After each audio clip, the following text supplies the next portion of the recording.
সিরিরূপণ astrologer চ্যানেলে আপনাদেরকে প্রত্যেককেই স্বাগতম জানাই।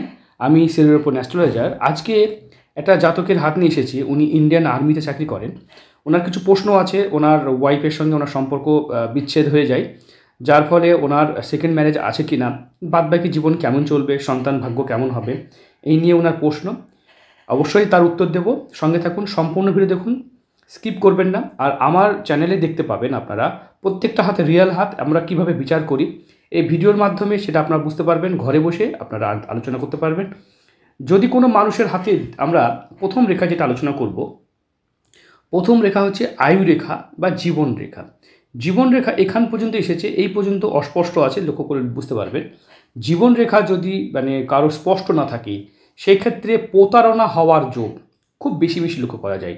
তাদেরকে বহু লোক প্রতারণা করবে, ঠকাবে, বারবার তাদেরকে ঠকতে হবে।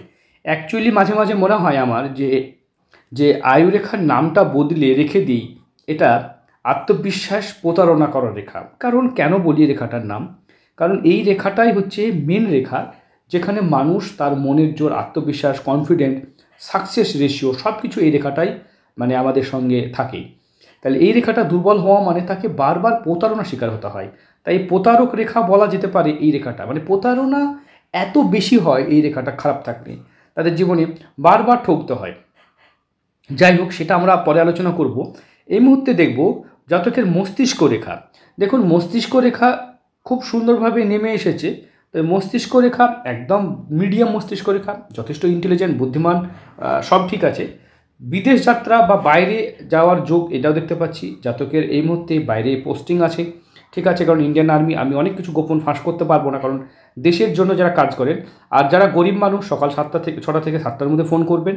আর যারা আমাদের সঙ্গে যোগাযোগ করতে চাইছেন, স্ক্রিনে দেওয়া নাম্বারে যোগাযোগ করবেন। আর যারা ইন্ডিয়ান আর্মি বা যারা সমাজ সেবা কাজ করেন, সমাজ সেবা, তাদের জন্য আমাদের ফিজ সিস্টেমটা হচ্ছে আগে ভিডিও নেবেন, তারপরে খুশি মনে যেটা আপনারা ইচ্ছা করবে সেটা দেবেন। কারণ আগে আমরা পেমেন্ট করতে বলি না। তাছাড়া তাদের জন্য আমাদের কৃতজ্ঞতা জানাই। তারা যদি ফিজ নাও দেয়, সেক্ষেত্রেও আমাদের কোনো রকম দাবি থাকে না। তাই কেন বলি, কারণ অনেকে বলে না আমরা এরকম। একজন কান্ডাল আমাকে ফোন করেছিলেন, উনি খুব জোর দিয়ে আমাকে ধমক দিয়ে বলেছিলেন যে না, কখনোই তুমি ফ্রি করবে না। কারণ আমি কি সেরকম টাকা রোজগার করি না, আমাকে ফ্রি কেন দেবে? ইন্ডিয়ান আর্মি, উনি চাকরি করেন। উনি আমাকে এইভাবে বলতে হয়েছিলেন যে খুশি মনে আমরা যা খুশি দিতে পারি, এই কথাটা তুমি বলবে। আমার অনুরোধ, না হলে আমাকে তুমি ইন্ডিয়ান আর্মিকে ছোট করছো। আমি না না, তা কেন বলছেন? আমি কৃতজ্ঞতা জানাই। যাই ইন্ডিয়ান আর্মিতে চাকরি করেন তাদের মন খুব বড় হয়, উদার হয়। তবে ফিজ সিস্টেমটা আমার, যেহেতু তাদের প্রতি যারা সমাজসেবা করে, সমাজসেবাতে ইনকারেজ করি আমি। সমাজসেবা যারা করছেন, যারা কুকুর, অনেক সময় দেখবেন স্ট্রিট ডগকে দেখেন, অনেকে দেখবেন গাছ লাগাচ্ছেন, অনেকে অনাথ আশ্রম চালাচ্ছে, তাদের কাজকে কৃতজ্ঞতা জানানোর জন্য এটা আমি করি। কারণ তাদের কাজকে যদি আমাদের মধ্যে কিছু মানুষ কৃতজ্ঞতা জানায়, তাহলে তাদের যে ভালো করার যে পসিবিলিটি বাড়বে। আমি যদি 1000 লোককেও আমার সেবা দিতে পারি, তাহলে 1000 লোক এই যে ভালো কাজটা শুরু করবে, তার কাজের যে বাড়বে, অ্যাকচুয়ালি সেই যে কাজটা করছে তার মন থেকেও তো হবে না। কোনো ভালো কাজ করার পর যদি পৃথিবীতে কেউ কৃতজ্ঞতাই না জানাই, তাহলে তার সেই ভালো কাজটা করতে তারও তো ইচ্ছা করবে না। তাই আমি সেই জায়গাটাকে ধরে রাখার জন্য কৃতজ্ঞতা জানাই, যাতে তারা সেই কাজটা মন দিয়ে করতে পারে। তাহলে আপনাদের খুশি মনে যেটা ইচ্ছা করবে, আশীর্বাদ হিসাবে, প্রণামী হিসাবে যেটা খুশি সেটা করতে পারেন। চলুন আমরা ওই বিষয়টাকে ফিরে যাই। এই মুহূর্তে যদি দেখি, এই মুহূর্তে দেখুন হাতের যে গ্যাপ, এই গ্যাপে আমি অনেক ভিডিওতে বলেছি, আমার যারা দর্শক বন্ধুরা দেখেন, যে এই গ্যাপ কিন্তু ফাইন্যান্সিয়ালি ডিসব্যালেন্স করে দেয়। আর্থিকভাবে জাতক প্রচুর টাকা ইনকাম করবে, টাকা ধরে রাখতে পারবে না, আর্থিক স্বাচ্ছন্দ্যতা থাকবে না। তবে আয়ুরেখা যখন দুর্বল আছে, সেটা কিন্তু ভালো নয়। এটার প্রতিকার কী করা যায় সেটাও নিয়ে আলোচনা করব। তাছাড়া আপনারা দেখবেন হাতে এই রেখাটা, আমি ম্যাক্সিমাম ভিডিওতে এই রেখাগুলো নিয়ে আলোচনা করে থাকি। ম্যাক্সিমাম মাত্র হাতে থাকেও রেখাগুলো। এখানে রম্ব সাইন করছে, অপচয় হচ্ছে। আর এই যে রেখাটা, শনির আড়ি রেখা, খুব বাজে রেখা। এটাকে হৃদয় রেখা বলা হয়। হৃদয় রেখা এই পর্যন্ত ঠিক ছিল। হৃদয় রেখা যখন বড় হয়ে এরকমভাবে চলে যায়, তখন কিন্তু অত্যাধিক ব্যবহার ভালো ফলে। এই যেখান থেকে রেখাটা গেছে, এই রেখাটুকু, এটাকে শনির আড়ি রেখা বলা হয়। এবং অত্যাধিক ভালো ব্যবহারের ফলে তাদেরকে সবাই যেন তাদেরকে বোকা বানাতে চায়। হাতের যদি রেশিও দেখা হয়, হাতের রেশিও কিন্তু খুব সুন্দর। এই রেশিও কিন্তু সাকসেস রেশিওকে নির্দেশ করে। এরকম মানুষের হাতে কিন্তু সাকসেস রেশিও যথেষ্ট হাই থাকে। হাতের রিস্ট যদি দেখি, রিস্টের তুলনায় কিন্তু হাত চওড়া। এটাও কিন্তু অনেক ভূমি, জমি, সম্পত্তির মালিক হওয়া মানুষকে নির্দেশ করে। আমরা ডান হাত বাম হাত দুটো হাতেই দেখব, দুটো হাতেই কিন্তু দেখব। দেখুন হাতের এইগুলো গ্যাপ, এই গ্যাপগুলো কিন্তু ভালো নয়। যাই হোক, আপনারা যারা জানেন যে আমার ভিডিও অন্তত পক্ষে সত্যি কথাগুলো বলি, এই যে জাতক, এই যে জব চিহ্ন, এটা খুব ভালো, পূর্বজন্মে খুব ভালো কাজ করলে, সমাজের জন্য কাজ করলে এটা কিন্তু বলা হয়, এটাকেও জব লাইন বা জব সাইন বলা হয়, সরকারি পদে জব বা চাকরি করাকে নির্দেশ করে। রবি রেখা দেখতে পাচ্ছি, খুব যে ভালো রবি রেখা তা কিন্তু নয়, রবি ভালো নেই। তাই এই জাতকের জন্য যেটা সবথেকে ইম্পর্টেন্ট হচ্ছে রবির জন্য বার্মা চুনি বডি ওয়েট। আর্মি চাকরি করা মানুষের 70-80 কিলো তো হয়েই যায়, তাহলে এখানে প্রায় 5 থেকে 6 রতি বা 7 রতি পর্যন্ত পড়া যেতে পারে। বার্মা চুনি পড়বেন। আর একটা হচ্ছে এখানে পোখরাজ পড়বেন, আপনি দুটো পাথর পড়ুন, দুটো গোত্রকে করবেন। অনেকে একসাথে একাধিক রত্নকে পড়ে, একে অপরের অবজয়, যেমন চুনিও পড়ছে, গোমেদও পড়ছে, অনেকে আবার নীলাও পড়ছেন, আবার দেখা গেল যে চুনিও পড়ছেন। এরকম করবেন না, মানে একই সঙ্গে দুটোকে পাওয়ার দেবেন না, একটা গোত্রকে পাওয়ার দেবেন। যে রবি বৃহস্পতির একটা কম্বিনেশন আছে, খুব ভালো কাজ করে, তার সঙ্গে বুধকেও ভালো পাওয়ার দিতে পারেন। এভাবে পাওয়ার দেবেন, একবার কাজ হয়ে যাবে, তারপরে অন্য একটা পাওয়ারের কথা ভাববেন। হ্যাঁ, এরকম করে পাওয়ার দেবেন। আর যারা নিউমোলজি জানতে চাইছেন, নিউমোলজি মানে নাম দিয়ে ভাগ্য জানতে চাইছেন, সেই নিউমোলজি আমাদের 4 ধরনের পরিষেবা আছে। নিউমোলজি সংখ্যাতত্ত্ব যেটা বলা হয়, নিউমোলজি বা সংখ্যাতত্ত্ব, ফেস রিডিং, হস্ত বিচার, কুষ্টি বিচার, ঠিক আছে। এইভাবে 4টে জিনিসকে একটা ভিডিওর মাধ্যমে যদি নিতে পারেন খুব ভালো হয়। অনেক বড় ভিডিও আপনারা দেখতে পারবেন। আর যারা আমরা জন্মকুষ্ঠে ফিরে যাই, জাতকের খুব ছোট প্রশ্ন, তাই ভিডিওটা খুব বড় করব না। এই মুহূর্তে যদি দেখি, লগ্ন হচ্ছে তুলা লগ্ন, আর যদি রাশি দেখি মেষ বিষ মিথুন রাশি। দেখুন এইখানে মঙ্গল বসে আছে এবং অষ্টমে কেতু। আপনারা একটা জিনিস দর্শক বন্ধুরা দেখে নেবেন, দেখুন এইখানে কেতু, অষ্টম ঘরে কেতু কিন্তু দাম্পত্য জীবনকে ভীষণ প্রভাব ফেলে। অষ্টমে কেতু বেশিরভাগ ক্ষেত্রে দেখা যায় যে জীবনে প্রচুর প্রবলেম নির্দেশ করে।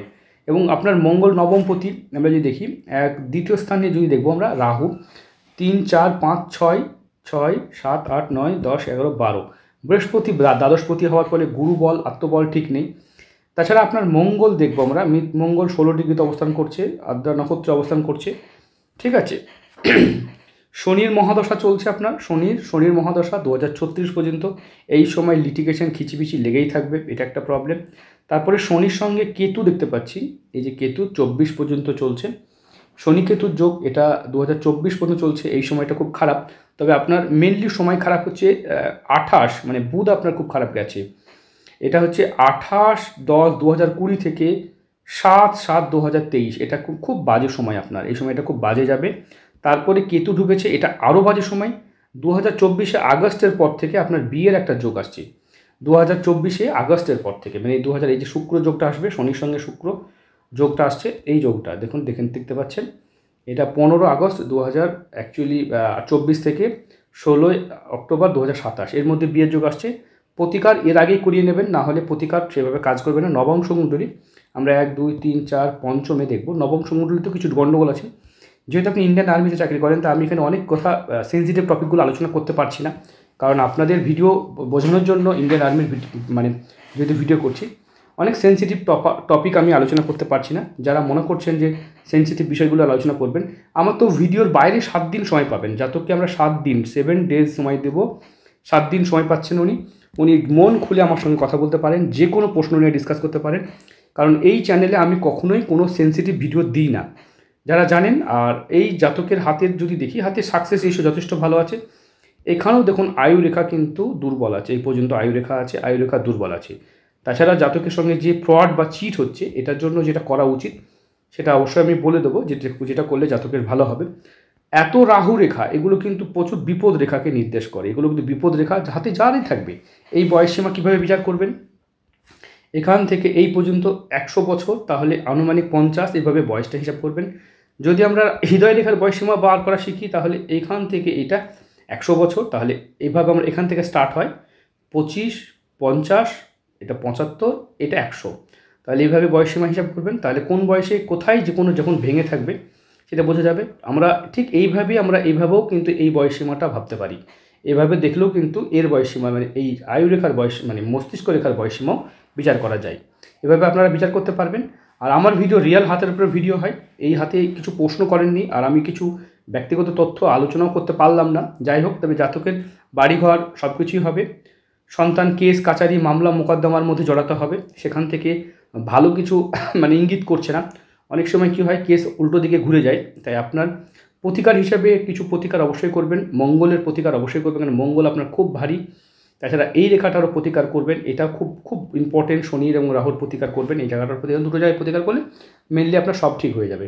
সুস্থ থাকবেন, ভালো থাকবেন। যদি ভিডিওতে আমি অনেক সেন্সিটিভ টপিক আলোচনা করতে পারলাম না, কারণ আপনি যেহেতু দেশ সেবা করেন, তাই আপনার গোপনীয়তা ফাঁস করাটা ঠিক হবে না, কারণ এই বিষয়গুলো বলা আমার কাছে মনে হয়নি ঠিক।